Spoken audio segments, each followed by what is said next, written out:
अस्सलाम वालेकुम वरहमतुल्लाहि वबरकातुहू। सूरह बकरा है, सिपारा नंबर 2, सूरह सयकूल है और आयत नंबर 180 है।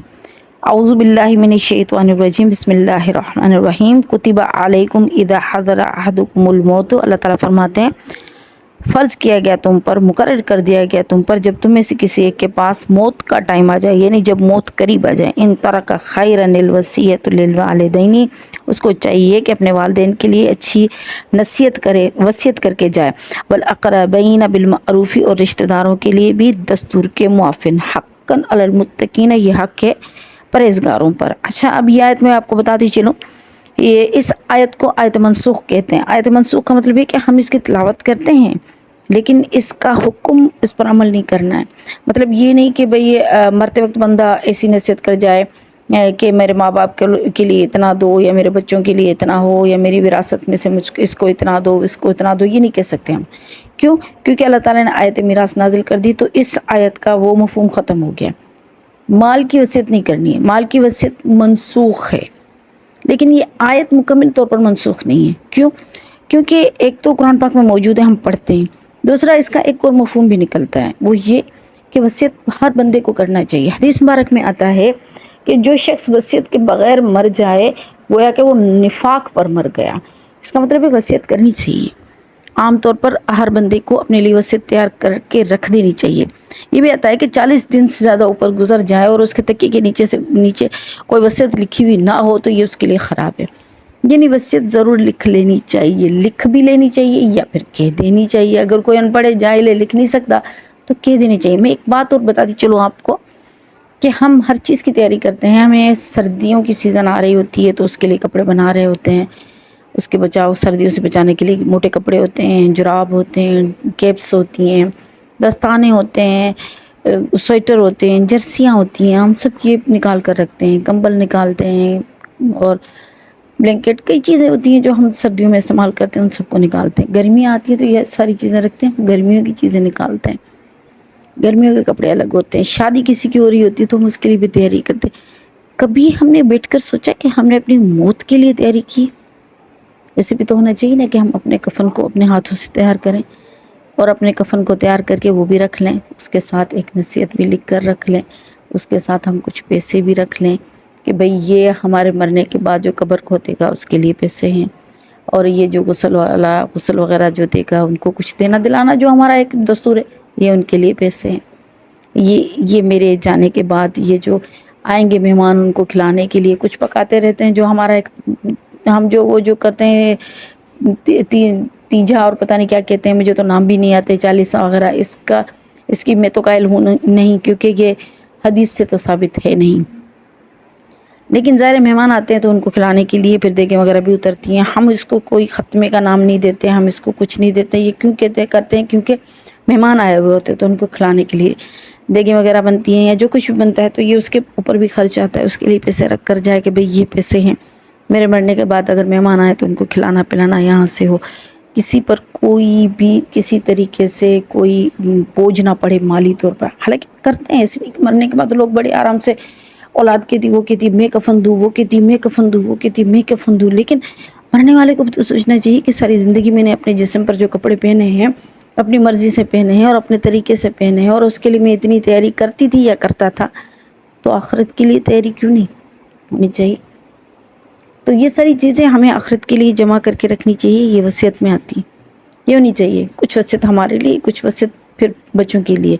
अब बच्चों के लिए क्या वसीयत है, जैसे कि कुरान में आ चुका, ये हम पीछे बयान पढ़ चुके हैं। हज़रत इब्राहीम अलैहिस्सलाम का और हज़रत याकूब अलैहिस्सलाम के जब इनका इंतकाल होने लगा तो उन्होंने अपने बच्चों को बुलाया, बेटों को बुलाया, बेटों को, बेटियों को, सबको बुलाया और कहा कि मेरे बच्चों, तुम लोग मेरे बाद किसकी इबादत करोगे? तो उन्होंने कहा हम इबादत करेंगे आपके रब की और आप अपने बाप दादाओं की, हज़रत इसहाक़ अलैहिस्सलाम, हज़रत याकूब अलैहिस्सलाम, हज़रत इस्माईल अलैहिस्सलाम, हज़रत इब्राहीम अलैहिस्सलाम के रब की इबादत करेंगे और उन सब का रब एक है। तो ये वसीयत होनी चाहिए। इसके साथ साथ एक वसीयत और भी होनी चाहिए कि भाई बहन को आपस में बिल्कुल सिला रहमी के साथ रहना चाहिए। ऐसे नहीं कि हम मर जाएं, क्योंकि माँ बाप जोड़ कर रखते हैं बच्चों को।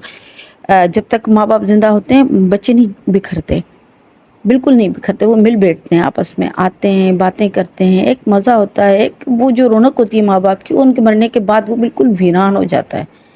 بیٹیوں کے لیے میکا ویران ہو جاتا ہے، بھائیوں کے لیے، بہنوں کے لیے، ایک دوسرے کے لیے رشتے اجنبی سے بن جاتے ہیں۔ تو یہ وصیت کرنی چاہیے کہ بھئی ہمارے جیتے جی جس طرح تم لوگ ساتھ ہو، مرنے کے بعد بھی اس طرح رہنا، ایسے نہیں ایک دوسرے کو چھوڑ دو، ایک دوسرے کی خبر نہ لو، ایک دوسرے کے بارے میں پرواہ نہ رکھو، ایک دوسرے کے بارے میں معلومات نہ رکھو، اور جو تم میں سے کم ہے اس کی خبر گیری کرو، جس طرح ماں باپ کرتے ہیں۔ ماں باپ دیکھتے ہیں ہمارے بچوں میں جو سب سے کم ہوتا ہے مالی طور پر، تو اس کو مالی طور پر اس کے ہر کوشش کرتے ہیں، معلومات رکھتے ہیں کہ کس چیز کی کمی ہے، کہاں وہ کس چیز میں کم ہو رہا ہے۔ اس طرح کچھ لوگ جو ہیں وہ جسمانی طور پر کم ہوتے ہیں، کچھ لوگ ذہنی طور پر کم ہوتے ہیں، تو ماں باپ ان کی ہر چیز کو نظر میں رکھ رہے ہوتے ہیں اور اس کی ہر ضرورت کو دیکھ رہے ہوتے ہیں۔ تو پھر اس وقت کیونکہ جب ماں باپ نہیں ہوتے ہیں تو اس وقت بہن بھائیوں کو یہ کام کرنا چاہیے۔ ضروری نہیں کہ بڑی بہن ہے یا بڑا بھائی ہے وہ کرے، یہ ذمہ داری کسی بڑے پر نہیں ہوتی ہے، کیونکہ بڑا ہونا ایج کے حساب سے نہیں ہوتا، بڑا ہونا انسان کے طریقے کے حساب سے ہوتا ہے۔ کئی ایسے بھی بہن بھائی دیکھیں جس میں بڑے بہن بھائیوں میں یہ اتنے گٹس نہیں ہوتے ہیں کہ وہ جوڑ سکے بہن بھائی کو، چھوٹے بہن بھائی ہوتے ہیں جو جوڑ لیتے ہیں ان کو۔ تو ضروری نہیں کہ کوئی بڑا ہو، بلکہ جس میں بھی یہ گٹس ہوں تو اس کو چاہیے کہ وہ اس سب بہن بھائیوں کو آپس میں جوڑ لے، یہ وصیت ہونی چاہیے۔